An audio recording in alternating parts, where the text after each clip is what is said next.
When we start a project with a client, one of the first things that we do is to have a visioning and goal setting session. We call it a visioning session, which is where we want all the stakeholders to get their definition of success on the table.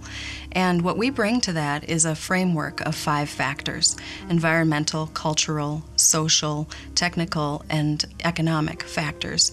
And we use that to frame the discussion and help everybody start generating ideas about what success for the project would be. We lead that by providing our own ideas, but we want everybody else to provide their ideas as well, so we understand what success looks like for them and we know what we're striving for. Yeah, the environmental construct is largely a performative one.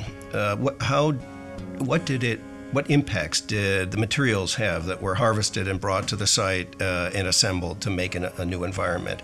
How deleterious effect was it on the environments that all those materials came from? How carefully stewarded were the processes and practices of that extraction process in the process of forming and making the environment? Environmental challenges of Urban Outfitters was to continue with the spirit of adaptive reuse that MS&R is well known for and that we enjoy doing.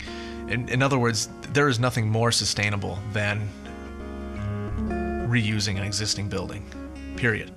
We could reuse brick, we could reuse wood, we could reuse steel, we could reuse a lot of special materials. Those are just a couple of small examples of some of the sustainable aspects to that project, but overall the environment was considered, and I think it was a great success. Well, culture is critical to making great architecture because all buildings are rooted in their place. All great buildings are rooted in their place. They're buildings that are tied to the people, to the history of a place, to what people do, to what they've done in the past, and what they aspire to do. Any building that is really effective in serving its purpose and in serving the people that use it has to have a tie to what those people are all about. Well, the cultural aspects of Mill City Museum really center around the preservation of the building and the stories that it tells about the development of Minneapolis and of flour milling. There wouldn't be a city here if it wasn't for the water power and the milling and the agricultural lands that surround the Twin Cities. Well, the social aspect of buildings and the social aspect of architecture is that buildings are where interactions take place. People have evolved from living largely outside to living largely inside, and the interactions that we have, who we are, what we talk about, is so fundamentally shaped by the space that we're in that the social aspects of architecture are just really fundamental to creating great architecture. From a cultural and social perspective, the library is accommodating some shift in the way the demographics of the suburbs are working. So if you felt gregarious, you want to meet with someone, you want to chat with someone about a book or work on a homework project together, there's a place to do that. If you just wanted to be alone, get away from things, there's a nook that you can sit in.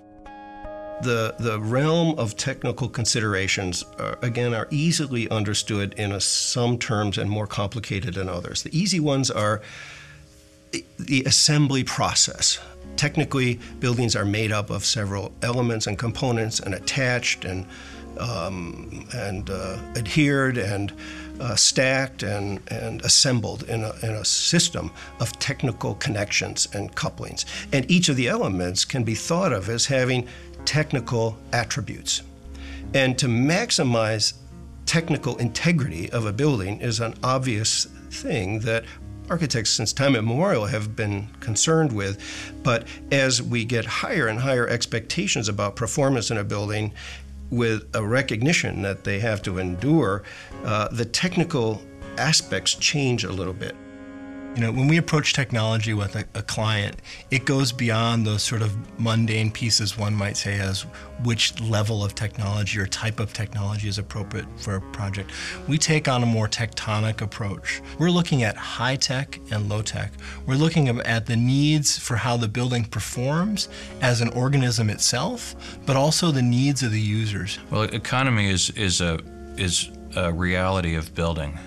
People build buildings with different means, and great buildings respond to the social and cultural aspects of architecture, but they do so through the limitations or through the opportunities that are afforded by economy. You know, the economic construct is both easy and perhaps one of the most opaque and difficult of all five.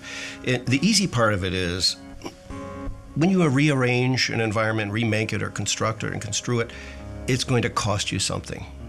And to get equal amount of value for less cost is good. That's the easy part, right? It's how it is that cost actually achieves a longer term value and serves the other four that is really complicated, but really important. Factors such as economics, people, geography, circumstances, all those things are ways of categorizing opportunities.